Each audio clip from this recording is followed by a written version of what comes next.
তো বন্ধুরা পিএসএল এর ফাইনাল ম্যাচ হলো। হ্যাঁ বন্ধুরা, খুব সুন্দরভাবে পিএসএল এর ফাইনাল ম্যাচ হলো এবং বাবর আজমের পেশাওয়ার জালমি সেই ফাইনাল ট্রফি হাতে নিল। হ্যাঁ বন্ধুরা, পিএসএল এর একটা দুর্দান্ত ফাইনাল দেখলে সবাই, এবং হায়দ্রাবাদ কিংস পেশাওয়ার জালমির সাথে সেই ফাইনাল ম্যাচটা শুরু হয়েছিল এবং বাবর আজমের দল পেশাওয়ার জালমি সেই কাপ সহজেই নিয়ে নিল।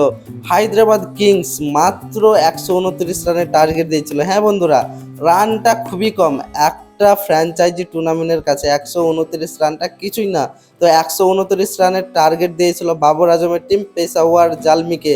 তারা ব্যাট করতে নেমে যদিও বাবর আজম প্রথমে আউট হয়ে যায়, তবুও টিম কিন্তু থেমে থাকেনি। পেশাওয়ার জালমি অ্যারন হার্ডির ব্যাটিং তাগুদে আজকে পেশাওয়ার জালমি ফাইনাল জিতে নিল এবং অ্যারন হার্ডি বোলিংও দুর্দান্ত আজকে করেছে। হ্যাঁ বন্ধুরা, সে গুরুত্বপূর্ণ 4টা উইকেট পেয়েছে অ্যারন হার্ডি এবং 50 রানের হাফ সেঞ্চুরি একটা দুর্দান্ত ইনিংস খেলেছে এবং পেশাওয়ার জালমিকে ম্যাচ জিতিয়েছে। আর যদি নাহিদ রানার কথা বলি, নাহিদ রানা আজকে দুর্দান্ত বোলিং করেছে। হ্যাঁ বন্ধুরা, 4 ওভারে দুর্দান্ত উইকেট, একটা মেডেন ওভার, এর থেকে ভালো আর কি বল হয় না।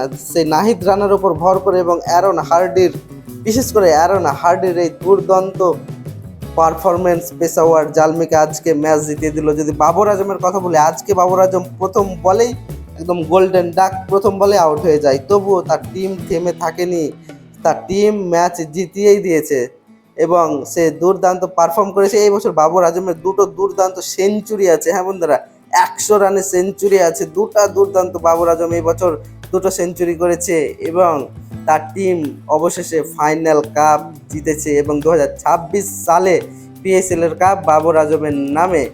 তো বন্ধুরা, আমি এই চ্যানেলের প্রতিনিয়ত ক্রিকেট খেলাধুলা সম্বন্ধে ভিডিও বানাই, তো তোমরা আমাকে একটা লাইক দাও এবং চ্যানেলটাকে অবশ্যই সাবস্ক্রাইব করো।